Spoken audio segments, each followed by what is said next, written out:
We are live. We are live. Oh, we are being live streamed. Okay, let's record now though, because we definitely Yeah, want to make sure we record it. Awesome. got Oops. it. Sally. So I've known Sally Green for it's been maybe right around 2 years, right? Because there's maybe a little bit. I think we met like in October of 2020. I mean, I don't think it So was you it think was it's with the only book. been about a It hadn't year? even, Okay. I don't even think it's been a year, right? Wow. So it's interesting you say that. Here I feel like it's been more than 2 years, but I said 2 years because of COVID and stuff. And you're, I think you're right. I think it's been less than a year. And you meet those people in your life that they come into your life and it's like, wow, I just feel like I've known you forever. And so let's talk about that a little bit. Of course, today's topic is really about self-care. That's what we're here to talk about today. But I want to just talk about that briefly because there are some people who, when they come into my life, I have just felt this immediate, like a soul connection. And you're one of those, Sally. You're definitely one of those people that I met you and immediately, like we were having fun together, just goofing off and being our old goofballs that we are, because we're both two goofballs, in a bag of marbles. And I want to hear your thoughts about that. Like, what do you think that is? Like, I have my own, um, like my own idea of what that is, but I want to hear yours. Like, what's your idea on that, making those immediate soul connections with people? Yeah. Well, I think it's when you and that person are aligned and you have the same values, the same personalities, maybe, and you're just attracted to each other. Um, and I met you through the whole One Habit books. Because I didn't get involved with the One Habit until the entrepreneurial book that came out in October of 2020. And we were doing all those little Zoom meetings, and I met you in one of the Zoom meetings, and we just hit it off right away. Um, because I remember you had said something in one of the meetings about coming to one of your women's uh, groups that you were having online. And I said, oh, I'm going to sign up for that. So I went and registered, and I went to the first one that you had, the Women Action Takers. And I was like, wow, this is great. This is so much fun. And I got right on and started participating in the Zoom meeting that you were having, and introduced myself. And um, at that time, none of the stuff that I had going on now was even thought of. But um, but it's been a journey, hasn't it? Oh boy, has it. Yeah. And you know what? The journey is it's continual. It will continue on. And I'll share my perspective on the soul connections. And for me, this is what I believe is that when I um, started to show up as myself is when I started making immediate connections to people. See, and now is it from my perspective, it's because this is something that I started doing. I, s- I myself started showing up authentically because I knew who I was finally for the first time in my life. So I show up authentically and I'm attracting those who like me for who I am. And because I'm showing up that way, like this vulnerable person, from I'm sharing my heart and soul. And I believe that because others can see that's when I make those immediate connections. With that said, I don't make those immediate soul, heart and soul centered connections with everybody. But there are some people that when I get on that call with them, right, get on that Zoom call with meeting with them, that I have this immediate connection. And one thing that you said is like, we had something already in common. We were both part of a series of books called One Habit. Go check them out at the number one habit.com. Go check them out, see what they're all about. And Steve Samblis, God rest his soul, he passed away recently, but he had this idea that changing one habit can totally change your life. And Sally, you have embodied that because you have a program. It's called the Self-Care Rockstar. You can go check her out at findsally.com. Everything she's doing is there. She's got a lot of great things she's working on.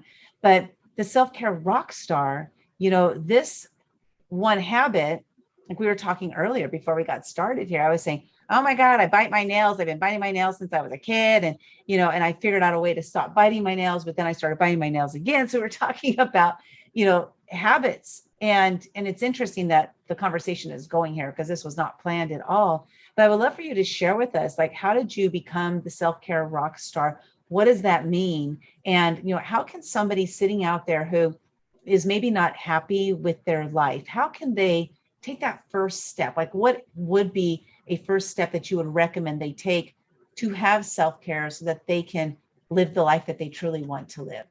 Yeah. Well, I'll tell you, I have to go back to the beginning of COVID to talk about this because as someone who was really, really bad at taking care of myself at that time, I realized that I needed to do something differently.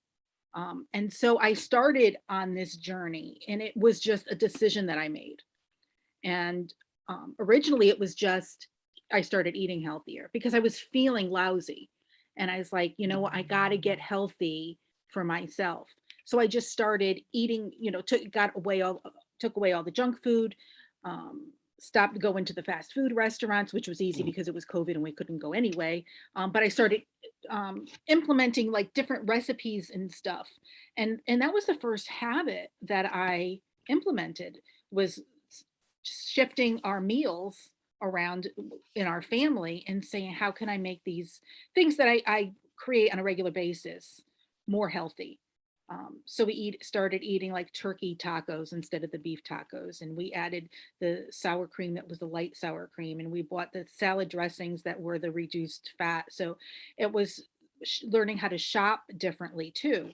Um, and so when it was a journey, and it was something that I started in March of 2020. And in July of 2020, Forbes came on and she was talking about this one habit book, and I was like, And that's Forbes Riley, for those who don't know who that is. So Forbes Riley. Okay, yeah, go on. she came on Facebook and she was talking about this one habit, and it radiated with me because I was like, wow, this is what I've been doing. I've been changing one habit at a time, and we started exercising. I started meditating. I turned the TV off and I started sitting and painting more, which, kind of brings me closer to God. Um, and so it was these little tiny habits over a period of this 6 or 8 months that changed me. And these opportunities started showing up in my life. So Forbes Riley came out with this offer, and I was like, why not? Why not? I'm sitting here, I might as well. So I wrote a chapter for this book, and lo and behold, I mean, that's where I met Linda, because she would have these Zoom rooms and all the contributing authors would get together and talk about what was going on. And so it was that little bit of habits, one after another, that changed my life. And so then um, I realized, I was like, wow, you know what? I feel so much better. I look so much better. I'm having the time of my life with these people that I've met. And this is just too much fun. And so I wanted to do just like a healthcare, like helping people do showing them what I did, starting with just, all right, let's change this one habit and help you if you do this and then do this, and try to bring them along on this journey with me. So that was kind of my intention. And I think at first I had called it Overflow You, because I had listened to Les Brown speak, and he said, what you got to do is you got to keep your cup filled to overflowing, and constantly keep your cup filled and only give to people from the overflow. And so that concept was like, that's what I need to do. I need to just keep constantly giving to myself. And as someone who grew up in with my mother, who was just very selfless, who did everything for everybody, um, for me to give to myself seemed like just foreign to me. It wasn't something that I was very comfortable doing. So it's taken me a while to get in the practice of continuing to give to myself to the point where I'm overflowing. But I'm Oh, doing what it. was that? Okay, so it was challenging to do that. So what was the first like if you can recall that first time that you did give to yourself, do you remember what it was? And if so, how did it feel? How did that, I mean, I know it felt foreign, right? Because it was different for you, but how did it feel when you were done, I guess? Yeah. Well, see, COVID was happening at the time. So a lot of the stuff, was, the eating healthier and the meditating but, and it did because I would be sitting here and at first when I would try to sit quiet, I'm thinking about, all right, well, I really should be doing laundry. I really should be doing this. I really should be doing that. And so you're, learning how to shut those voices off in your head. Um, so uh yeah, it it I would think probably taking the time to sit and meditate when I knew I had stuff to do, and then actually sitting down, shutting the TV off and sitting down and painting and getting into creating and painting the same thing when I knew there was stuff to do. So it that Now, and were that you eating were, so you've already been a painter though, for you've been painting, but as far as like the sitting down and meditating, taking time for yourself like that, is that something that was a practice that you were already doing or is something you didn't do? I was doing it, but not as regularly. I would do it like when I was stressed and I knew I needed to go sit in a timeout and relax. So it was that was it, which, you know, during COVID, there was a lot of that. Before that, there were times when, I wouldn't meditate for days. But it was just getting in the practice of getting up and just sitting and being quiet. Um, and and then the journaling too. I've been journaling for years. So and taking my meditation, and then afterwards I would sit and write about what I was meditating on or what came And to I me. love how you basically called meditation an adult's timeout. You know, Exactly. I would take a timeout because, for children, that's like, go sit in the corner and think about what you just did, right? That's really what a timeout is about. Yep. But yeah, I like that terminology actually, because it is about taking time out. It's not putting yourself on a timeout, but it's taking time out and Right. carving out that time to take care of yourself. And now, what would you say to a woman who's sitting here listening right now, and she's like, "Well, but I've got this going on, I have that, and I have, my spouse and my kids and my family, and everybody is tugging me one way or the next. My employer, my clients, like we both have our own businesses, so my clients, like all these different people are pulling me all over the place." What would you recommend to them to take that first step to change one habit, one little thing that is going to help them to get on that journey of self-care? Yeah. The thing is, you're not going to be any good to anybody if you don't take care of yourself first. We all see it. If you're sick, nothing's going to get done. I mean, thank goodness I'm healthy and I haven't had any problems in that area. But when I know when there have been times when I've been sick, and it's not fun, and you can't get anything done when you're not feeling well.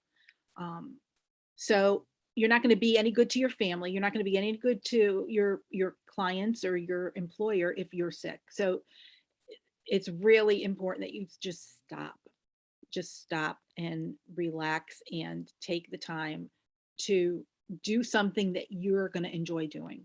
Do something that you love. It does, and for me, it may be meditation, and for you, it might be going for a walk outside, or just sitting and holding your dog or your cat on your lap, or it may be going out with some girlfriends and going out to dinner. Um, so whatever it is that makes you feel good, take the time and make sure that you do that, because that's gonna fill your cup.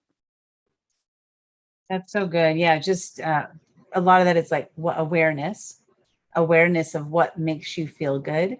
And one thing that I did when I worked with a life coach, and back in 2014, I hired a life coach, and it was such a pivotal time in my life. Like really helped me to find out who I am, what I'm all about. But one of the exercises she had me do is to write a list of everything I love doing.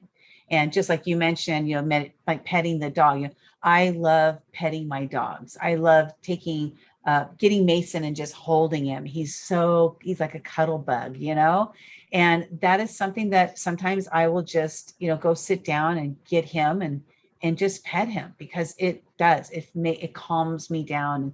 And so, can you share with us your not thought about meditation, but like thought about different ways or techniques to meditate? Because I used to believe that meditating meant you sit down, you got your legs crossed, you put your fingers, up in the air, and you go, om.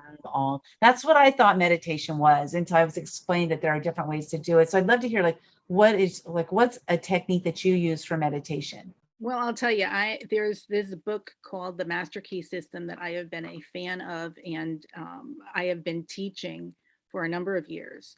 And they teach you these little exercises, and um, what it is just sitting quiet, sitting still.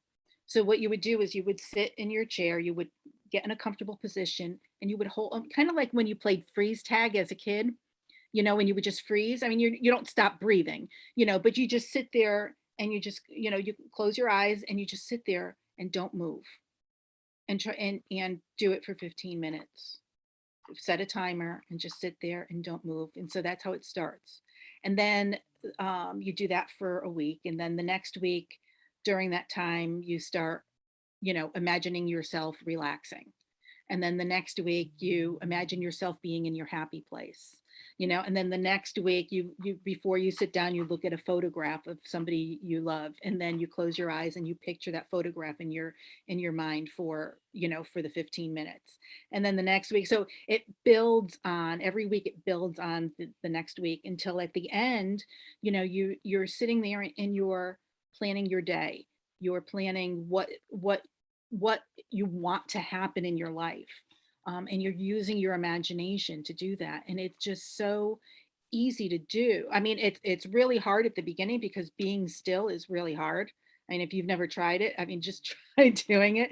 And it takes really time and effort to do it.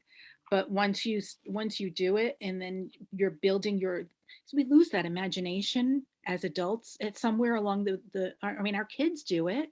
Little kids, you see them, playing, and they're cowboys and they're this. We lose that as we get somewhere along the point. Someone says to us, no, no, no, you don't need to do that. So we lose that imagination.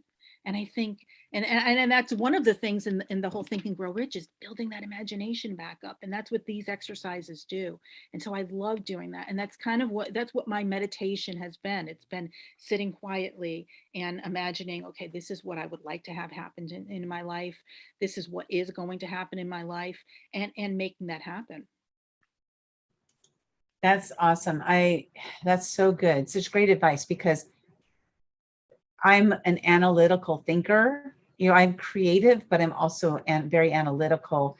And so when I was told that that was the way to do it, I was like, oh, I don't want to do that. So I'm not going to do it, because it was too woo woo for me, and I don't want to do that woo woo stuff. But knowing that it's just finding what works for you. And I think that's the key here is finding what works for you. So you try different things. If it doesn't work, then try something else. It doesn't Right. mean that you're a failure. It doesn't mean you can't do it. It doesn't mean you can't meditate. It just means you haven't found the thing yet, right? And you mentioned, Think and Grow Rich, and your Think and Grow Rich for Women is a book by Sharon Lechter and Greg Reed. Greg Reed is my mentor, which is awesome. And Sally and I working together, we're creating, like she was mentioning, doing studies on it. So I mean, like a study group or what have you. What we're doing is we're doing a mastermind and book study on Think and Grow Rich. We're also going to do the Master Key to Success. We're doing other books as well. So if that's something you're interested in checking out, again, go to Sally's website, findsally.com, and you'll find it all there. But I want to know from you, like, as far as like Think and Grow Rich for women versus Think and Grow Rich, because I have Think and Grow Rich in my hands, and Sally has Think and Grow Rich for Women in her hands. And what's the difference from your perspective of the two books, Sally? And why Think and Grow Rich for Women, do you think? Well, think the original, the one that you have, was written in 1937, and the stories that Napoleon Hill tells in that book are from people who were around back in the turn of the century and in the 30s, because they're people that he knew. What Sharon Lechter did, which is awesome, was she took those stories and she added them to this book, and it's all stories about women who have overcome and have been successful. So she just swapped out the stories to make it more relevant to today.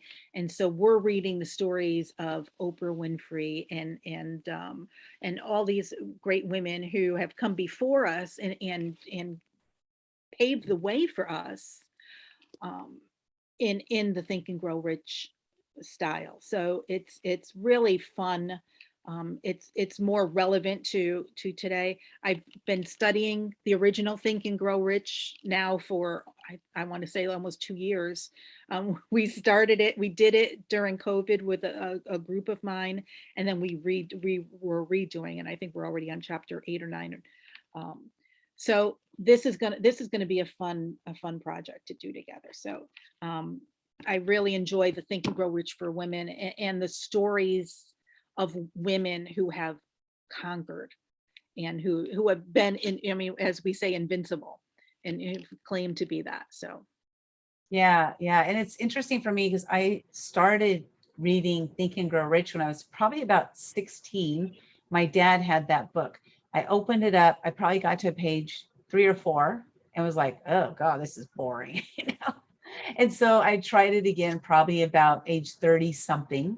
And same thing, I had that same reaction to it. And then at 51, I became an entrepreneur and I'm on this journey, and people are like, you got to read Think and Grow Rich. So I brought it, I bought it and I broke it open. I got to probably about chapter 2, and I was like, oh, it's just so dense. The content is so hard for me to like really sit and grasp it without thinking too much. Like it is Think and Grow Rich, but I picked up Think and Grow Rich for Women because I was at an event where Sharon Lechter was there, Greg Reed is their book.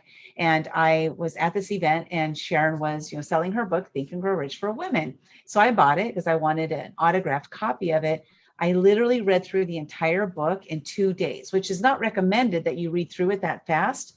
But I was just so enthralled. Like the way it's written in a completely different style. So if you've picked up Think and Grow Rich, you're like, that's not for me. Really, really pick up the book, Think and Grow Rich for Women. I think you have it available on your findsally.com, right? If they go yeah, there, yeah, yeah. findsally.com. Yeah, just go ahead and go there to find a copy of the book Think and Grow Rich for Women, because it's written differently. It's written in more like today's language, the way we speak today, also from a woman's perspective, including the stories from women.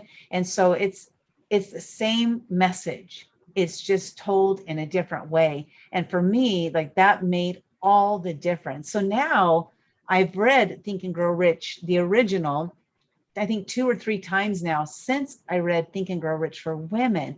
But it's almost as if my brain had to tap into the Think and Grow Rich for Women to understand where I was going when I'm reading Think and Grow Rich. So I don't know, it's just kind of an interesting this book. Oh my gosh, it's taken on so many different forms, people doing creating masterminds around the book itself, Sally and I doing the same thing.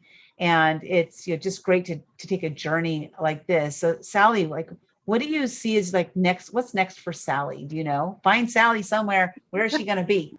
Find Sally, yeah. I don't know.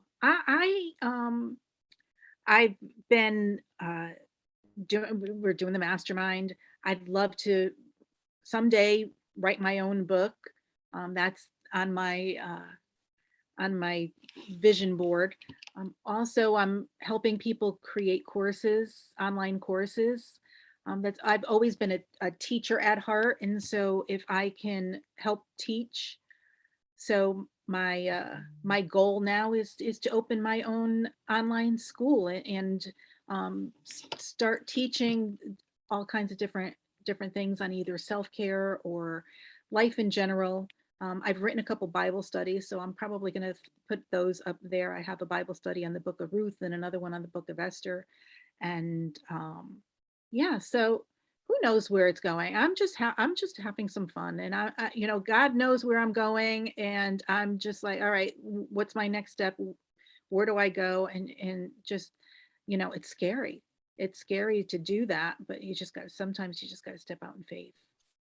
Yeah, definitely that faith. And that's actually one of the chapters in Think and Grow Rich, you know? Yeah. Yeah, and it really is right, stepping out on faith. And there's, faith in different forms. And, one is, faith in God, and then faith in self and faith Mhm. in others, right? So it's not like there's only one kind of faith. There's so many different types of faith to tap into to be able to go there. And like you said, God knows, he knows the path that it's just going to unveil itself one step at a time. And so Yeah. that's where the faith comes in, right? Is that, am I on the right path? Like, how do I know? How do I know? And I believe we know we're on the right path when things flow.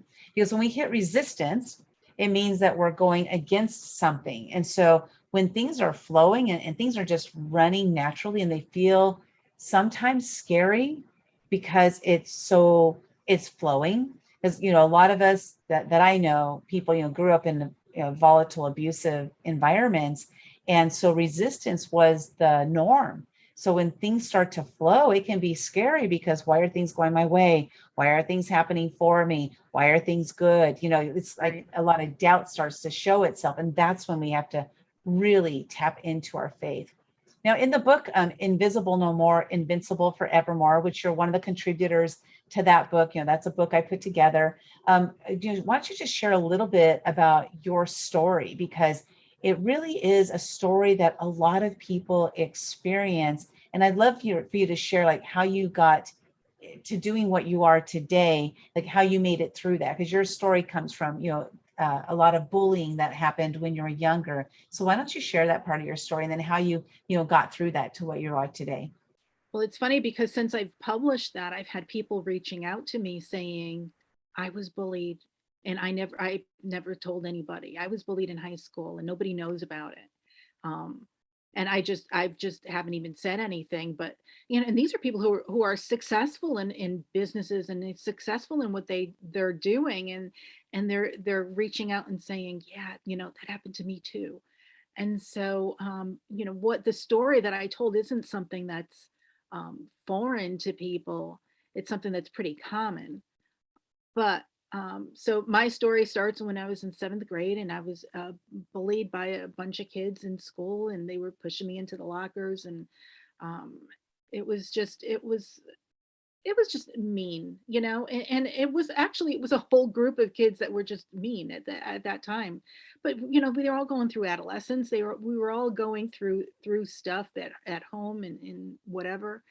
And so you know, I held that inside for a long time. I wouldn't show my emotions. I didn't want anybody in my family to know. I didn't tell anybody at home because I was 2 years ahead of my younger brother.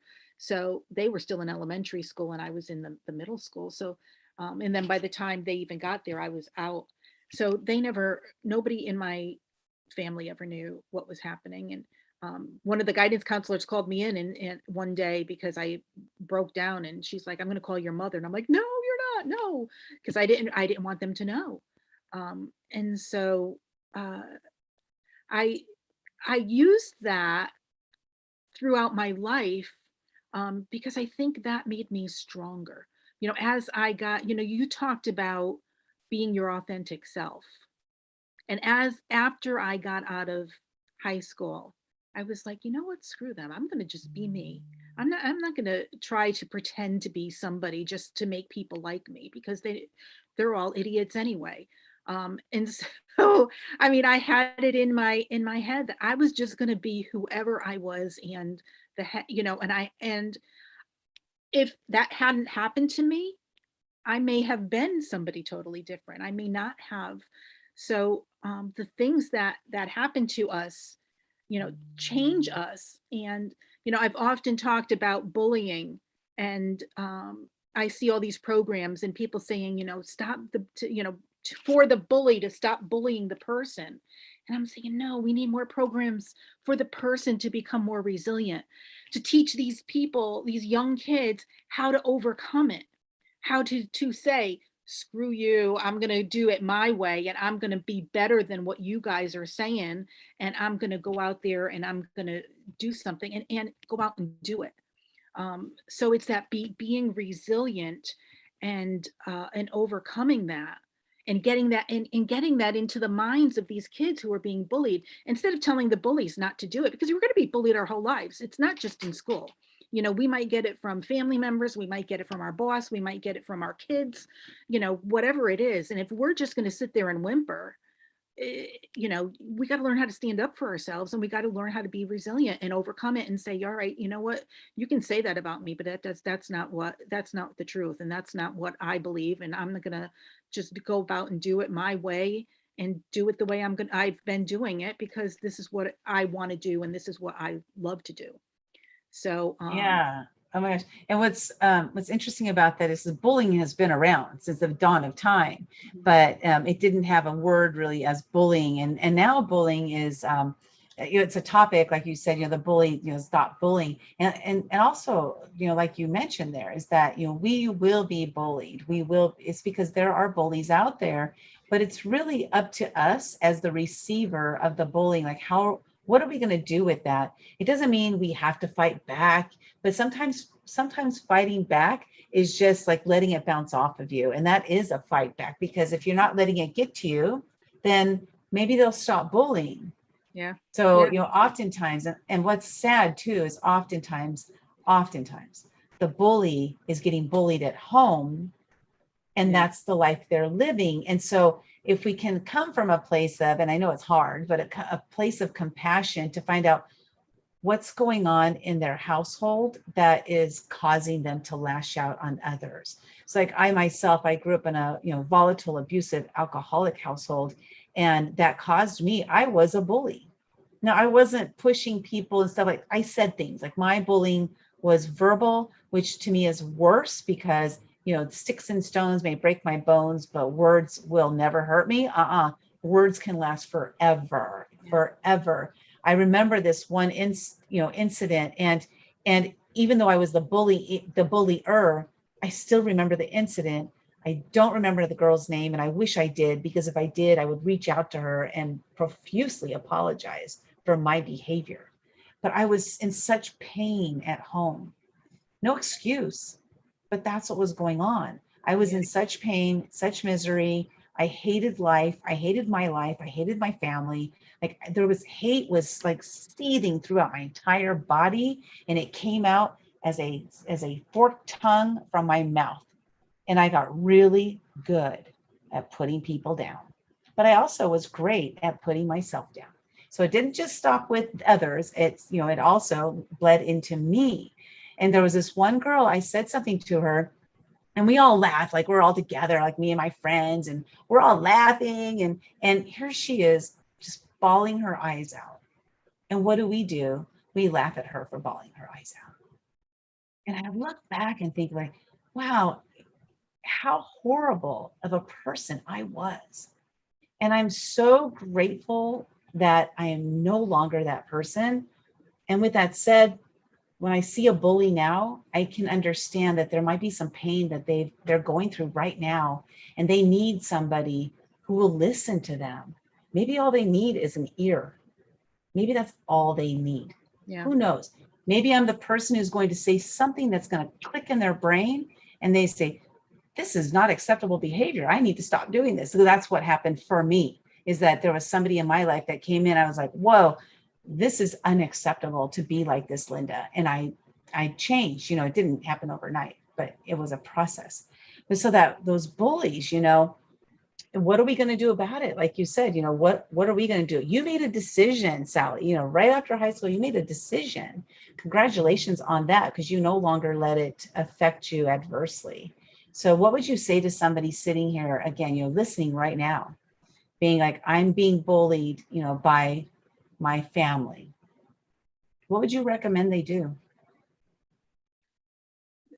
change your thinking. Change your thinking. I mean, and it all comes down to what you're thinking when people are saying the things to you.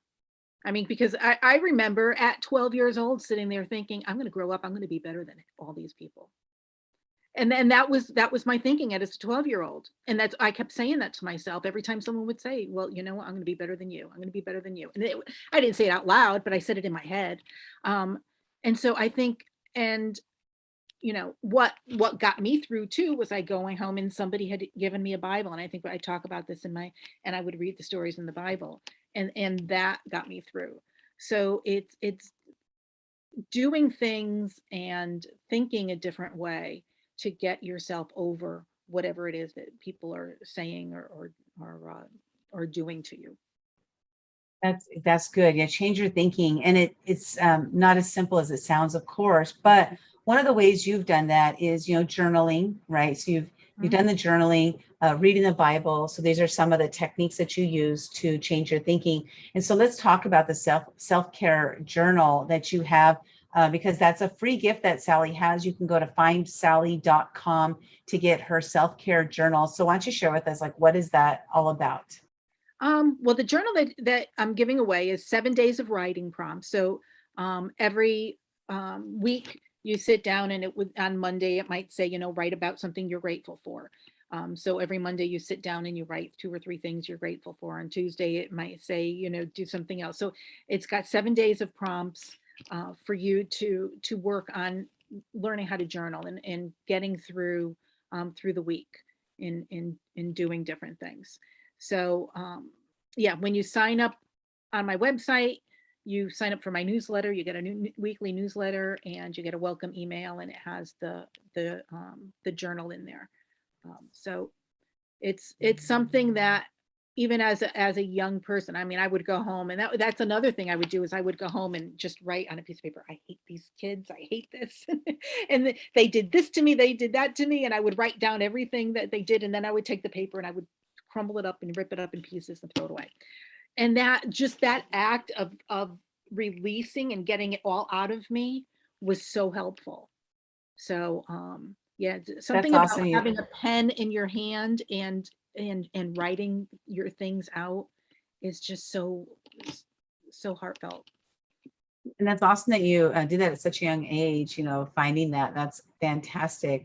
Well, we're coming to the end of this episode today, Women Action Takers. So why don't you share with us, what is one action step our audience can take today, tomorrow, or next week that will up-level their personal and or professional life? One action step. Get out in nature.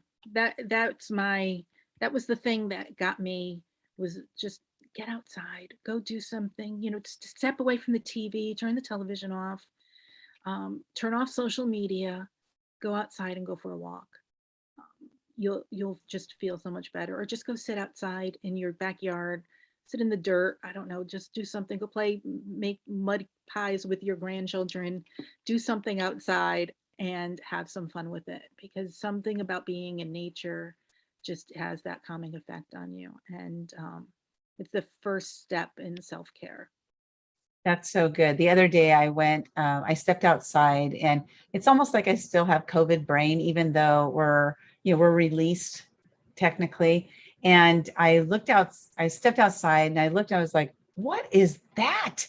I looked across the street and there was a green field that wasn't there. I swear it wasn't there just like 4 days ago, but there's a green, like it's a full green field now. It's almost as if they planted full grown trees. And I was like, has it been that long since I've been outside? And so I was like, oh my gosh, I'm just like, I'm moving into that space of never going outside, and I've gotten used to it, kind of becoming a hermit. But I'm glad I recognized it, because that, like you said, that self-care, right? Sometimes that first step is to have that awareness that we're not taking care of ourselves, so then we can take the steps to take care of ourselves. So you heard it right here, go outside, get in nature, go play in the mud, get your clothes dirty. Remember when you were a kid and you would just sit in the mud, or like you would have water and you would make mud out of it and then just play with it. And who knows, some kids ate mud, I guess they needed the iron or something, I don't know. But go out there and have a good time. Life is too short for us to spend it, in misery. And so just go out there and have a great time with your life. play with that mud. And I'm not going to do that today, but I might do that next week. Actually, next week, no. But I don't know. I'll get out there and I will do that, and I'll do a video, Sally, and I will tag you and say, Okay. Sally, thanks for convincing me to play in the mud. I'll go to the beach and I'll play in the mud The at the sand. beach. That's There you what, go.